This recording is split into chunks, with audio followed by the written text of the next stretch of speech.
ಕಲಾವಿದನಾಗಿ ಕಲೆಗೆ ಜೀವ ತುಂಬಿ ಕಲಾ ಪೋಷಕನಾಗಿ ಪ್ರತಿಭೆಗೆ ಬೆಂಬಲ ನೀಡಿದ್ದೀರಿ. ಯಕ್ಷಗಾನದ ಮಹಾನ್ ಪರಂಪರೆಯನ್ನು ಮುಂದಿನ ಪೀಳಿಗೆಗೆ ನೀಡುತ್ತಿರುವಂತಹ ನೀವು ರಂಗದ ಬೆಳಕಲ್ಲಿ ವೇಷದ ವೈಭವವನ್ನು ಹೆಚ್ಚಿಸಿದ ಮಾತಿನ ಮೋಹನ, ಲಜ್ಜೆಯ ಹೆಜ್ಜೆಯ ಲಯ, ಚೆಂಡೆ ಮದ್ದಳೆಯ ನಾದದೊಡನೆ ಯಕ್ಷಧಾರೆ ಹರಿಸುವ ಕಲಾಸೂರ್ಯ ನೀವು. ನಿಮ್ಮ ಸಾಧನೆಗೆ ಸಾರ್ಥಕ ಗೌರವ, ನಿಮ್ಮ ಸೇವೆಗೆ ಹೃದಯದ ಅಭಿನಂದನೆ.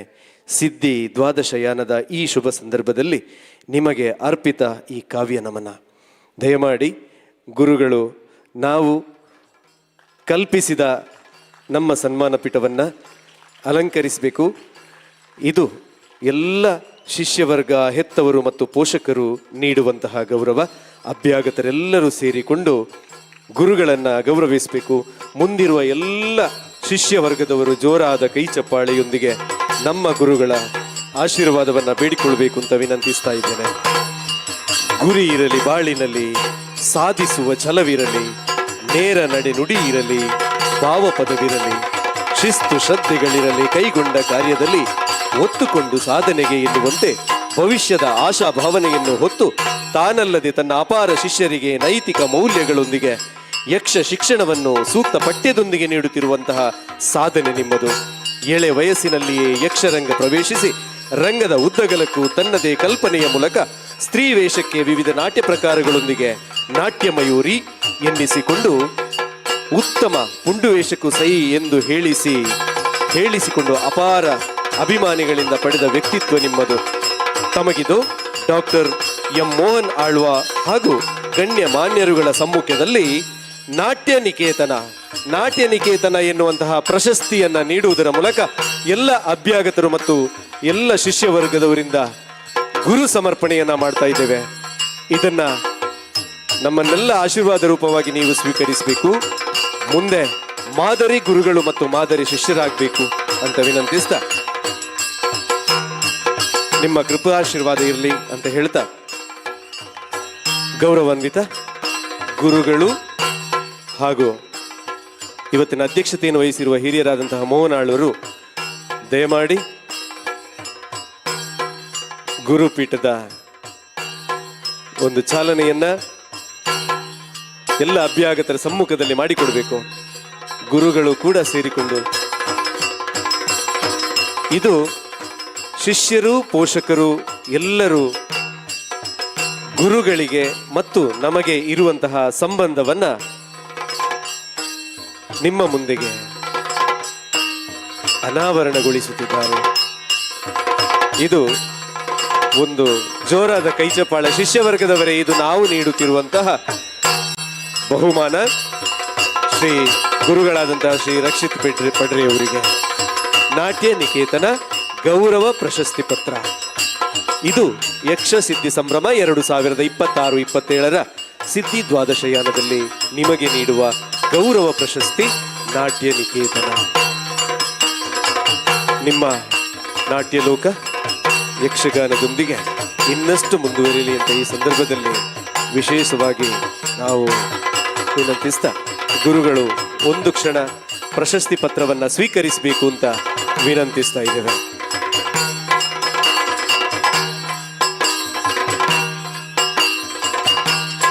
ದಯಮಾಡಿ ಗುರುಗಳು ಪ್ರಶಸ್ತಿ ಪತ್ರವನ್ನ ಸ್ವೀಕರಿಸಬೇಕು. ಇದು ಗೌರವಾನ್ವಿತ ಮೋಹನ್ ಆಳ್ವರು, ಅಭಯಚಂದ್ರ ಜೈನ್ ಸರ್ ಅವರು ಹಾಗೂ ಎಲ್ಲ ಅಭ್ಯಾಗತರು ಸೇರಿಕೊಂಡು ನೀಡುವಂತಹ ಗೌರವ ಪ್ರಶಸ್ತಿ ನಾಟ್ಯ ನಿಕೇತನ.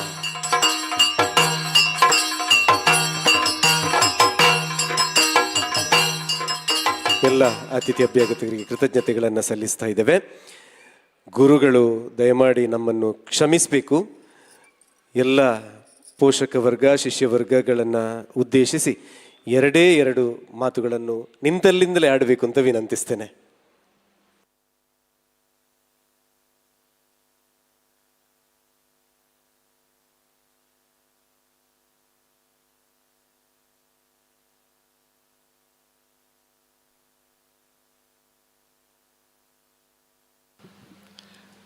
ವೇದಿಕೆಯಲ್ಲಿರುವಂತಹ ಎಲ್ಲ ಗಣ್ಯರೇ, ಹಾಗೆ ಈ ಸಿದ್ಧಿ ದ್ವಾದಶಯಾನ ಕಾರ್ಯಕ್ರಮಕ್ಕೆ ಬಂದಿರುವಂತಹ ಎಲ್ಲರಿಗೂ ನನ್ನ ನಮನಗಳನ್ನು ಸಲ್ಲಿಸ್ತಾ ಇದ್ದೇನೆ.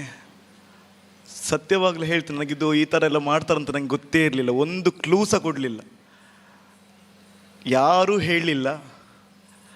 ಆದರೆ ಈ ಸನ್ಮಾನ ಗುರುವಂದನೆ ಎಲ್ಲ ಮಾಡಿದ್ದೀರಿ. ಇದಕ್ಕೆಲ್ಲ ಕಾರಣೀಕರ್ತರು ನನ್ನ ಹೆತ್ತ ತಾಯಿ, ತಂದೆ, ನಮ್ಮ ಮನೆಯವರು, ಹಾಗೆ ನನಗೆ ವಿದ್ಯಾದಾನವನ್ನು ಮಾಡಿದಂತಹ ನನ್ನ ಎಲ್ಲ ಗುರುಗಳು, ಅವರಿಗೆ ಅರ್ಪಿಸಲಿಕ್ಕೆ ಇಚ್ಛಿಸ್ತೇನೆ ನಾನು.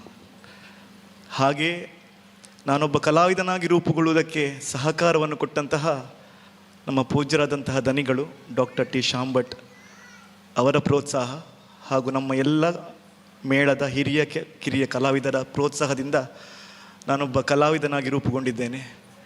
ಆಗ ಟೀಚರ್ ಹೇಳಿದ ಹಾಗೆಯೇ ಭರತನಾಟ್ಯ ಕಲಿತು ಅದನ್ನೆಲ್ಲ ಅಳವಡಿಸಿಕೊಂಡಿದ್ದಾನೆ ಅಂತ. ಆದರೆ ತುಂಬ ಟೀಕೆಗಳು, ಟಿಪ್ಪಣಿಗಳು ನನಗೆ ಮೊದಲಿಂದ ಕೇಳಿ ಬರ್ತಾ ಇತ್ತು. ಅವರದ್ದೆಂತ ಯಕ್ಷಗಾನ ಅಲ್ಲ, ಅವರದ್ದು ಭರತನಾಟ್ಯ ಅಂತ. ಆದರೆ ಮೆಚ್ಚಿಕೊಂಡ ವಿಭಾಗವು ತುಂಬ ಮಂದಿ ಇದ್ದರು. ನಿಮ್ಮ ನಾಟ್ಯದಲ್ಲಿ ಗೊತ್ತಾಗ್ತದೆ ಅದು ಕ್ಲಾಸಿಕಲ್ ಡ್ಯಾನ್ಸರ್ ಎಷ್ಟು ಪರ್ಫೆಕ್ಷನ್, ಅಂಗಶುದ್ಧ ಉಂಟು ಅಂತ. ಅಂತಹ 2 ಮಾತು ಕೇಳಿದ್ರೆ ಸಾಕು, ನಾನು ಡ್ಯಾನ್ಸ್ ಕಲಿತಕ್ಕೆ ಸಾರ್ಥಕ ಅಂತ ಭಾವಿಸಿಕೊಳ್ತೇನೆ. ಮತ್ತೊಂದು, ಅಂತಹ ಟೀಕೆ ಟಿಪ್ಪಣಿ ಮಾಡಿದಂತಹ ಬೇರೆ ಕಲಾವಿದರು ಕೂಡ ಈಗ ನನ್ನ ಸ್ಟೈಲನ್ನೇ ಅನುಕರಿಸ್ತಾ ಇದ್ದಾರೆ. ನಾನೇನು ಮಾಡ್ತೇನೆ ಅದನ್ನೇ ಕಾಪಿ ಮಾಡ್ತಾರೆ. ನನ್ನ ಪೋಷಕರ ಬಗ್ಗೆ ನಾನು ಹೇಳಲೇಬೇಕು. ಆಗ ಸ್ಪೀಚಲ್ಲೆಲ್ಲ ಹೇಳಿದರು, ಸರ್ ಬಹಳ ಪ್ರೀತಿಯಿಂದೆಲ್ಲ ಮಾತನಾಡ್ತಾರೆ ಹಾಗೆ ಅಂತ. ಇಲ್ಲ, ನಾನು ಮಾತಾಡೋದಿಲ್ಲ, ನಾನು ಸ್ವಲ್ಪ ಜೋರೇ ಮಾತಾಡೋದು. ತುಂಬ ಮಂದಿಗೆ ಹರ್ಟ್ ಆಗಿರ್ಬೋದು. ಅಂದರೆ ನನಗೆ ರಪ್ಪ ಕೋಪ ಬರೋದು, ಎಂತೆಲ್ಲ ಉಂಟು ಬಾಯಿಗೆ ಬಂದಾಗೆ ಬೈದು ಬಿಡ್ತೇನೆ ನಾನು. ಆಮೇಲೆ ಆ ಕೋಪ ಇಲ್ಲ.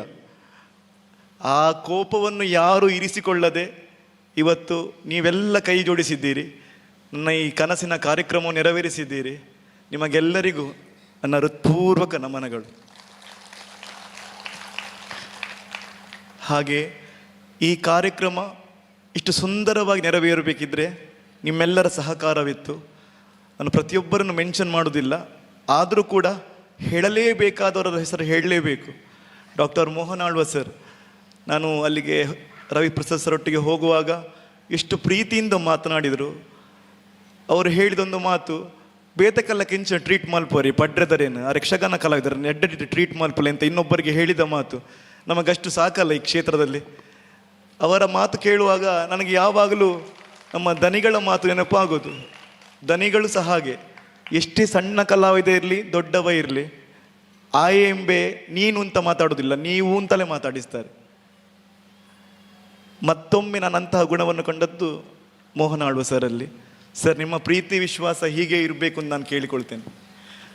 ಹಾಗೆ ಈ ವೇದಿಕೆಯಲ್ಲಿರುವಂತಹ ಪ್ರತಿಯೊಬ್ಬ ಗಣ್ಯರು ಕೂಡ ನಮ್ಮ ಕಾರ್ಯಕ್ರಮ ತಡವಾದರೂ ಕೂಡ ಬಂದು ಸಹಕಾರವನ್ನು ಕೊಟ್ಟಿದ್ದೀರಿ.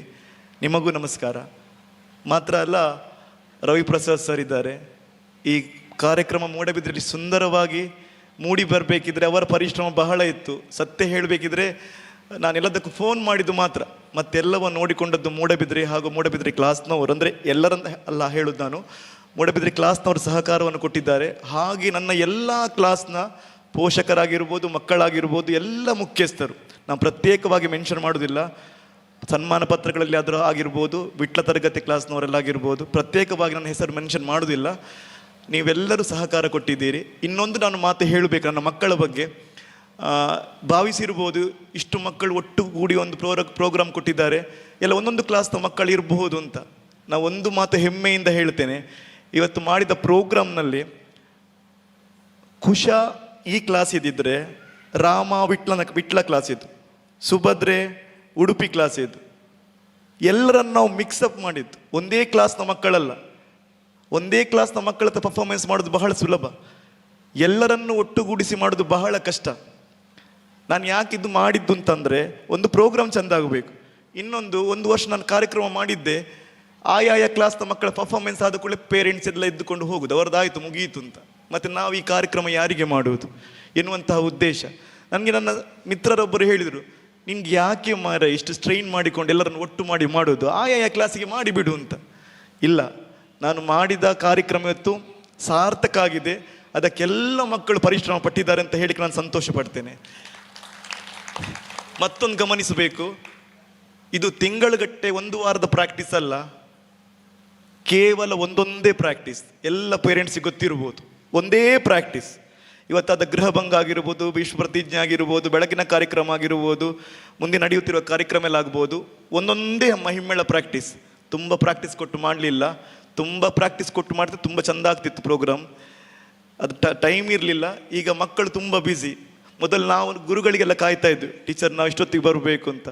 ನಾವು ಹೋಗಿ ಬೇಗ ಕಾಯ್ತಾ ಇದ್ವಿ. ಈಗ ಹಾಗಲ್ಲ, ನಾವು ಮಕ್ಕಳಿಗೆ ಫ್ರೀ ಇದ್ದೆ ಇವತ್ತು ಬರ್ಬೋದಾ, ಎಕ್ಸಾಮ್ ಉಂಟಾ, ಅಲ್ಲಿ ಪ್ರೋಗ್ರಾಮ್ ಉಂಟಾ, ಅವರ ಟೈಮ್ ನೋಡಿಕೊಂಡು ಕಲಿಸಬೇಕಾದಂತಹ ಸ್ಥಿತಿ ಬಂದಿದೆ. ತಪ್ಪಲ್ಲ, ಕಾಲ ಹಾಗುಂಟು, ನಾವು ಅದಕ್ಕೆ ಹೊಂದಾಣಿಕೆ ಹಾಕ್ಕೊಂಡು ಮುಂದೆ ಹೋಗಬೇಕು. ನಿಮ್ಮೆಲ್ಲರ ಪ್ರೀತಿ, ವಿಶ್ವಾಸ, ಸಹಕಾರ ಹೀಗೆ ಇರಲಿ. ನಾನು ವೇಷ ಮಾಡಿ ಮಾತನಾಡ್ತಿದ್ದೆ, ಇಲ್ಲಿ ಇಷ್ಟು ಸ್ವಲ್ಪ ಮಾತನಾಡಲಿಕ್ಕೂ ಕಾರಣ ರವಿಪ್ರಸಾದ್ ಸರ್ ಮಾತಾಡಿ ಮಾತಾಡಿ ಮಾತಾಡಿ ಅಂತ ಹೇಳಿ ಇಷ್ಟು ಮಾತನಾಡಲಿಕ್ಕೊಂದು ಎಂತ ಸಪೋರ್ಟ್ ಮಾಡಿದವರು ಅವರೇ. ನಿಮ್ಮ ಪ್ರೀತಿ ವಿಶ್ವಾಸ ಹೀಗೆ ಇರಲಿ ಅಂತ ಹೇಳ್ತಾ ನಾನು 2 ಮಾತು ಮುಗಿಸ್ತೇನೆ. ಧನ್ಯವಾದ. ಗುರುಗಳೇ, ನಿಮ್ಮ ಹೊಗಳುವಿಕೆ ಇರಲಿ, ನಿಮ್ಮ ಬೈಗಳು ಇರಲಿ, ರಾತ್ರೋರಾತ್ರಿ 2 ಗಂಟೆಗೆ ನಿನ್ನೆ ರಾತ್ರಿ